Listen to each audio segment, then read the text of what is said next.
Hello, everyone, and welcome to the Run in the Paint recap. Today is Wednesday, December 11th, coming off of an NBA Cup quarterfinal day. I'm Miles here with Nick. Nick, how are you doing tonight?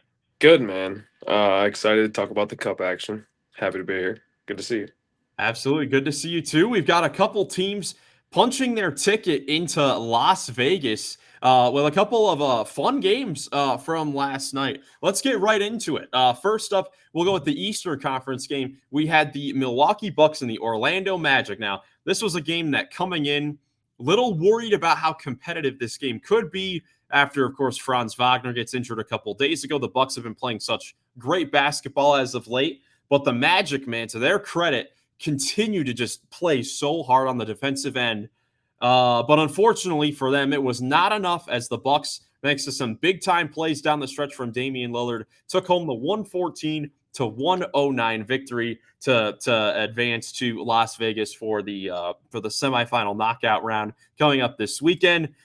Nick, in order for the Magic to have been in this position to take home the game down the stretch, we were talking about it in the preview episode just yesterday. We talked about how the Magic were going to need someone to step up in the scoring department, and it was Jalen Suggs who went for 32 points. Yeah, Jalen Suggs went off. That was great to see. And like you alluded to yesterday, they had to muck up the game to be in it, and that's exactly what happened. Just wasn't enough. The closers of mainly Dame, but also Giannis was pretty good in the fourth as well. Were just able to be too much, and I think Dame had the final eight like points that mattered down the stretch for the Bucks. So yeah, it was big time.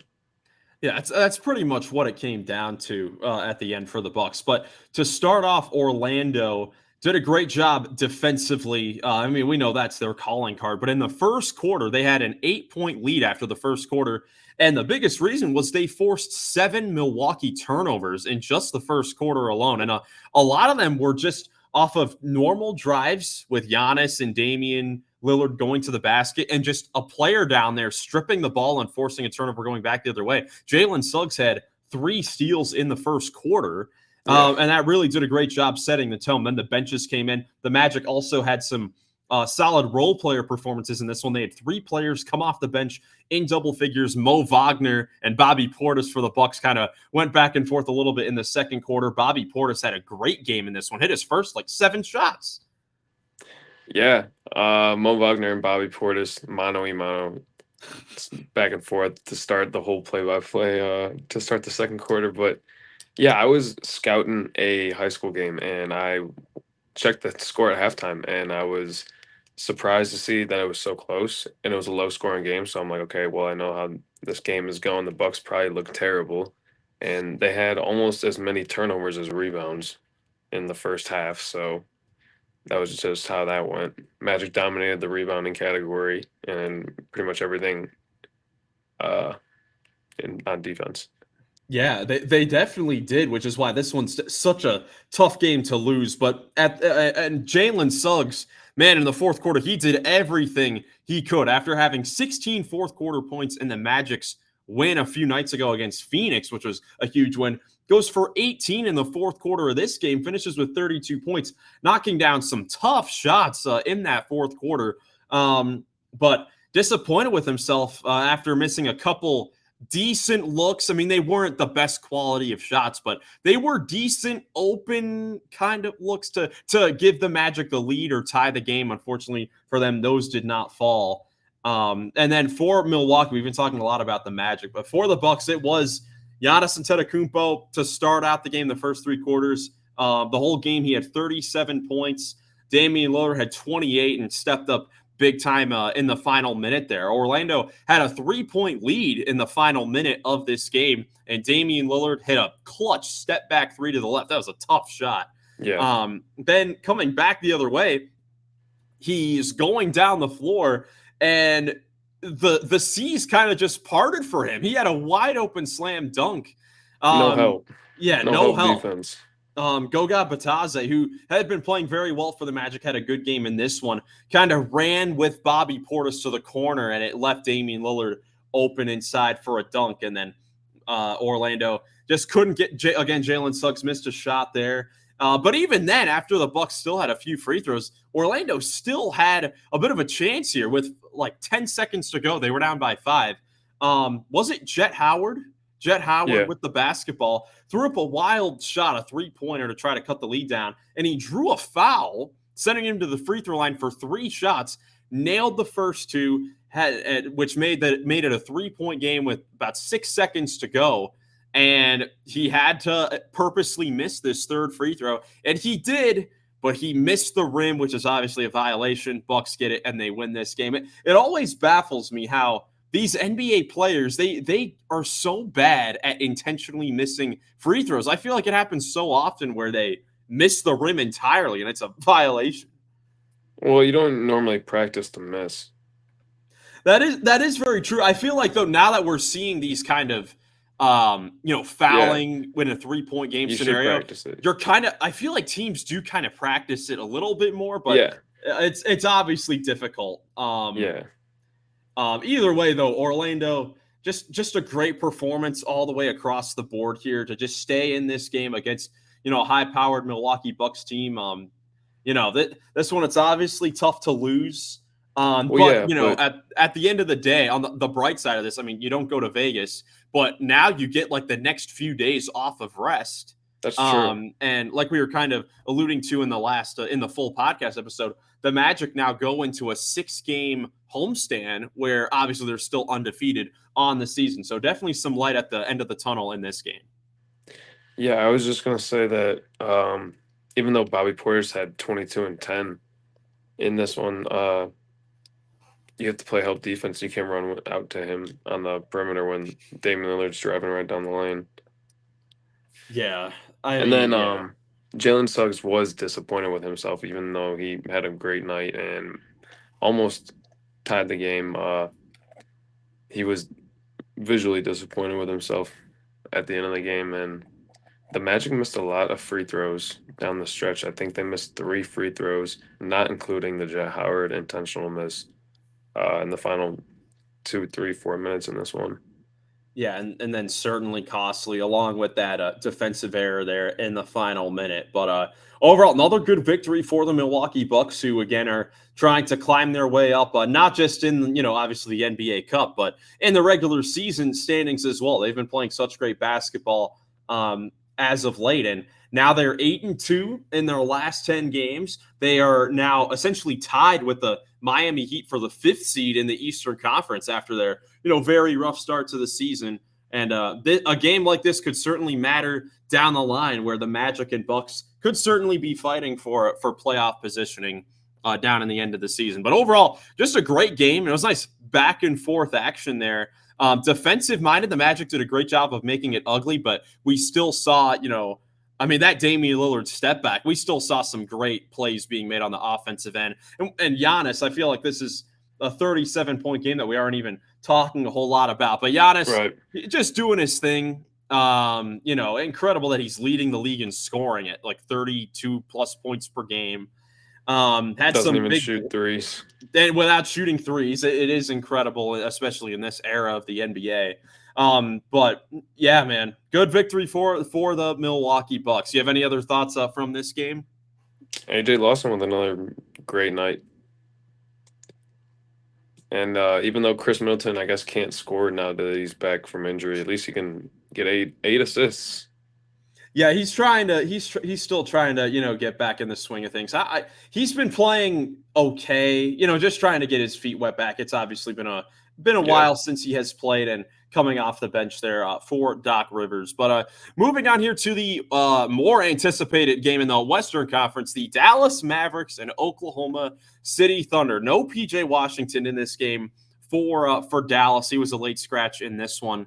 And similarly to what we talked about in the preview episode, the Thunder defense was absolutely stifling on the Mavericks backcourt. I think that's where we have to start with this one, as they came away with a 118-104 victory.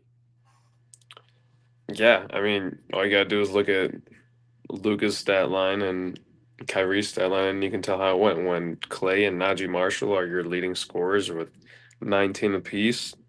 That's not the Mavericks recipe for winning.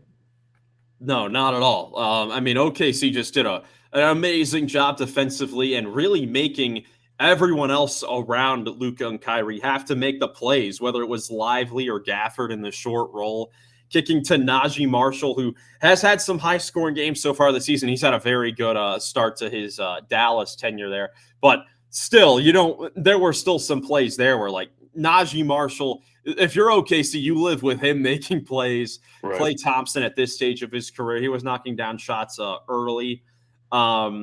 And even like Spencer Dinwiddie, the youngster, Olivier Maxence Prosper.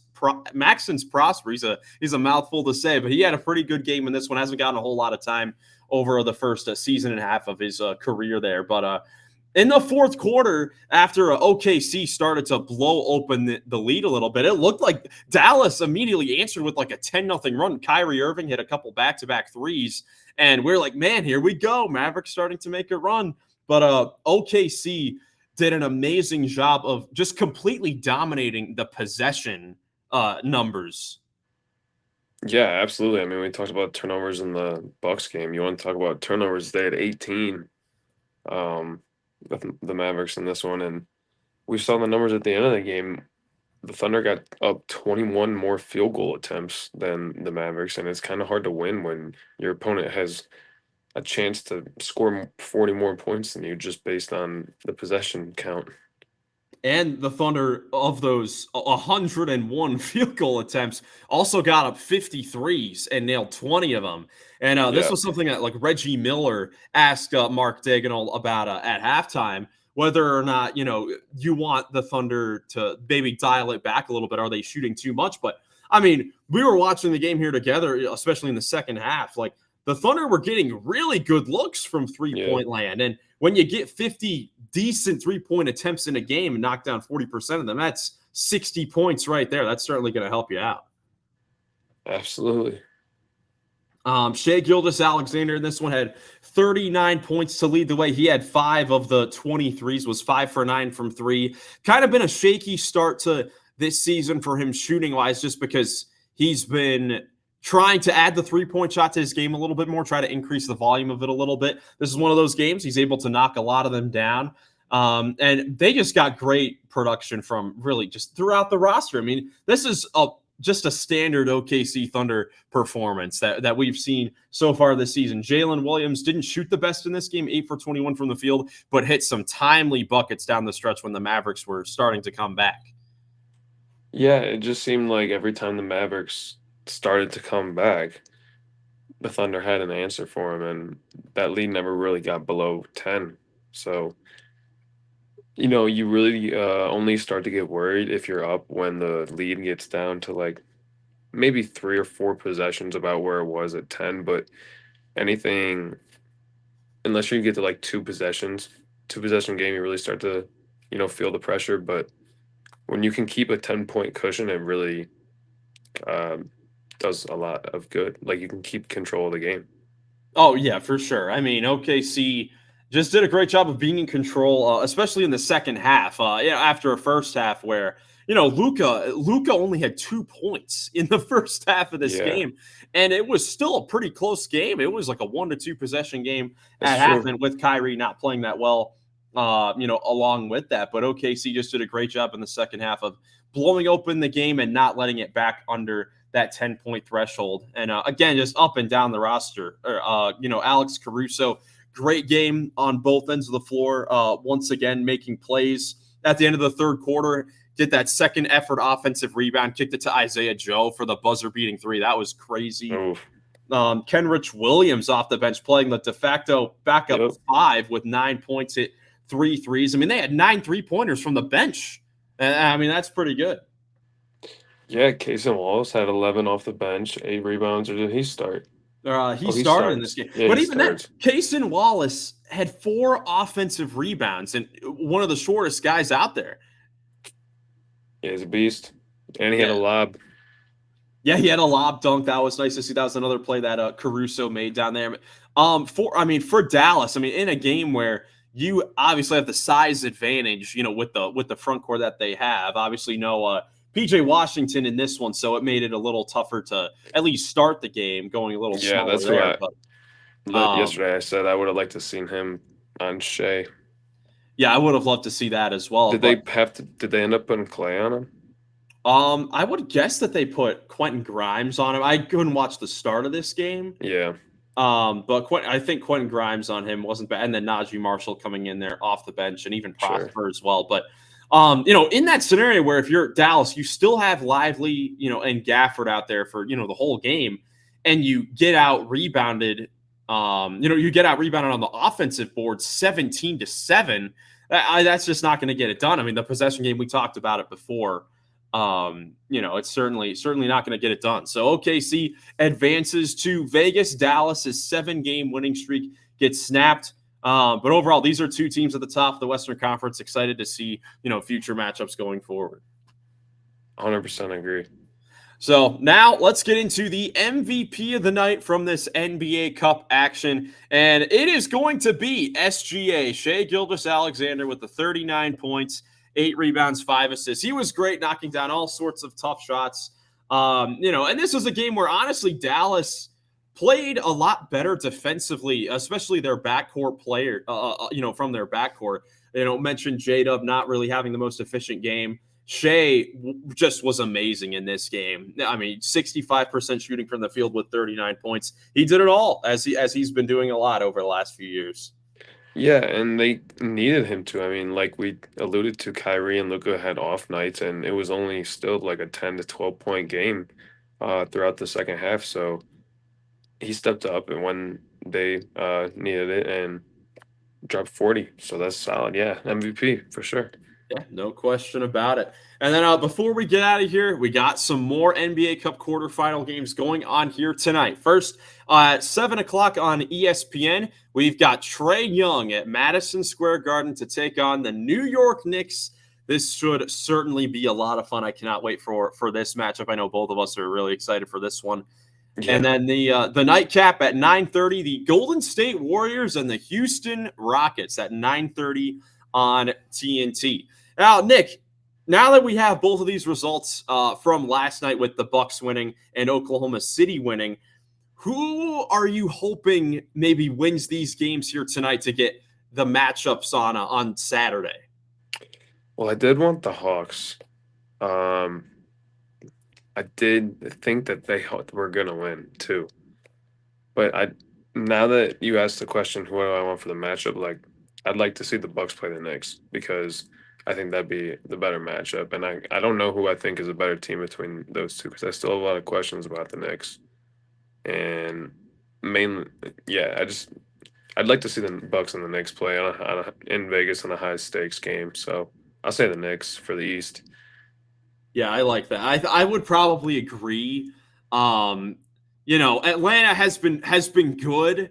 I've just obviously I don't think that they're going to do much, by the end of the season. And Knicks, Bucks, two teams that should be, near the top of the Eastern Conference or, two contenders there later on. And the star power in that matchup would be awesome and perfect for a setting like Las Vegas. So that would definitely be fun.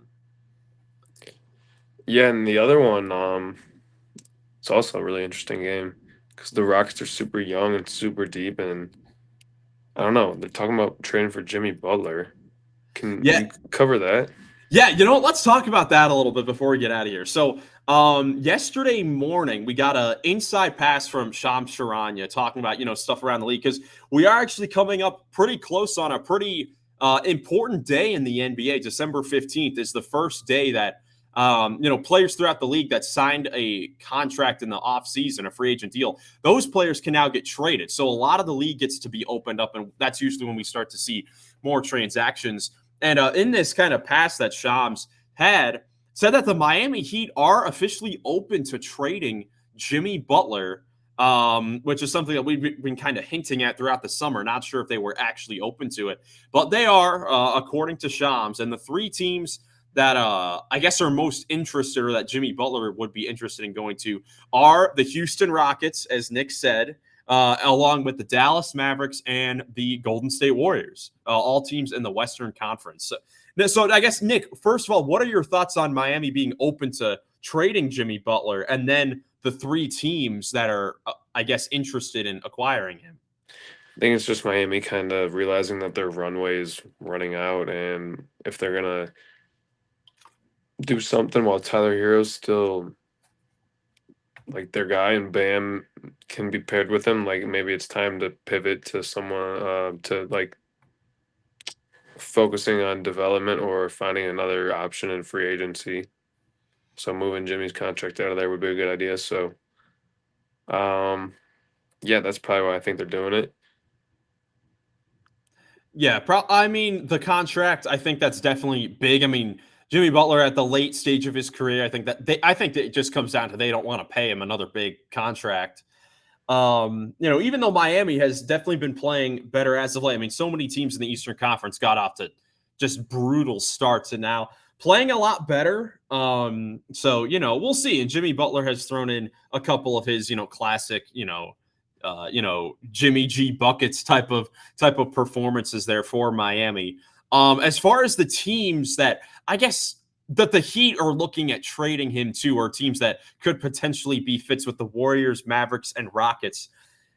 Man, I don't know how I feel about Dallas. I don't know what Dallas would give to get him. Like, I feel like they would give up Clay. Right. Or PJ. I don't know. I don't know how I would feel about that type of pairing. Golden State is interesting.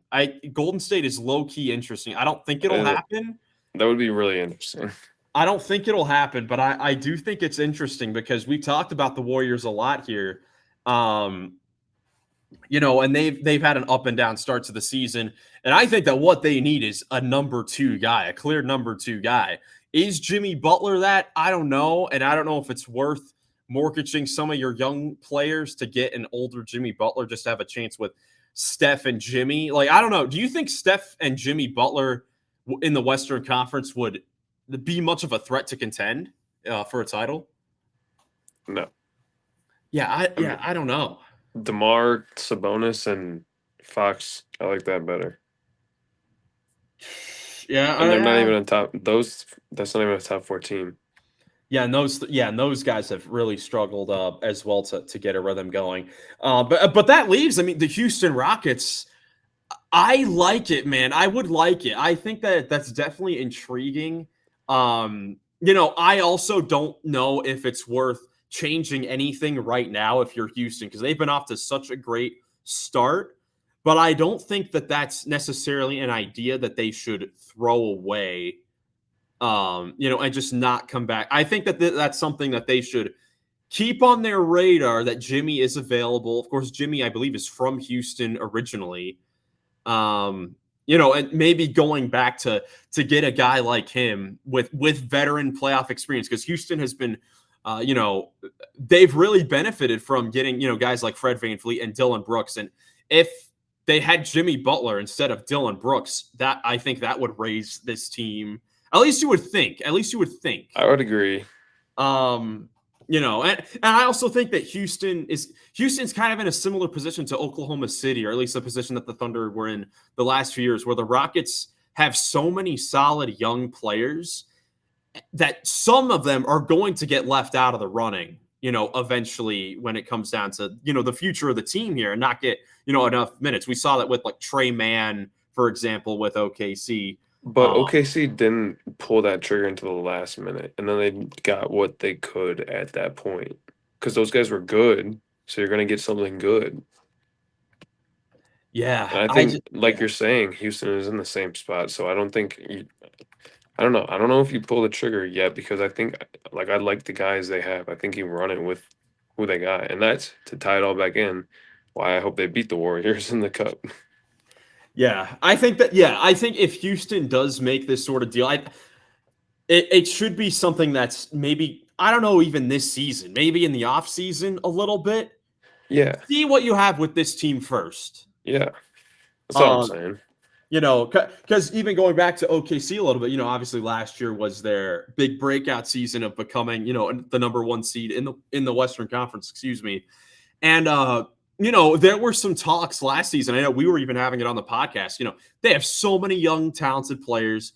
They obviously have so many draft picks because of what Sam Presti has done there over the last few years with the rebuild. Should they package those young players and a pick to get like a Lauri Markkanen from Utah or a star player? What the Thunder decided to do is they really didn't do a crazy move. They traded Trey Mann, some veterans that weren't playing, in their rotation. Trey Mann wasn't even playing either, for Gordon Hayward, who ended up not, being much for them. Yeah. But they just ran it forward with their usual roster. And what they were able to do with that is in the playoffs, they were able to see, their flaws and see that, okay, going forward, a guy like Josh Giddey is not really going to be playable for us in the playoffs. So the next offseason, we can move on from him. If Houston goes into this playoffs and they see that, man, Fred and Jalen, or, I don't want to throw out, specific names or anything like that, but they can kind of see what they have. And if they want to trade, a young prospect, one of those top 7 guys that they have in their rotation to improve, their value is still going to be high enough to where they can get a player that will make them better. So, yeah, I think it's right to wait. I agree. But either way, Warriors-Rockets should definitely be a fun matchup. I think I'd be happy either way with either of the matchups that we get. Because Steph Curry against the Thunder would be fun as well. The Warriors and Thunder have so much history over the years, and so do the Rockets. I mean, Rockets and Thunder, these would be two. I mean, we just compared them. They're 2 young basketball teams that are quickly surging up to the top of the Western Conference. So I think that would be the one I would want to see, Thunder Rockets, but I don't think you could go wrong either way. But certainly excited for tonight's games. Make sure to tune in tomorrow morning. We'll have another Run in the Paint recap about the 2 games going on tonight. Again, Hawks Knicks at 7 o'clock on ESPN. Then the Warriors and Rockets 9:30 on TNT. Hope you guys enjoyed the video. If you did, leave a like, subscribe for more NBA content. Thank you guys so much for watching. Hope you have a great rest of your day, and we'll catch you in the next one. Peace.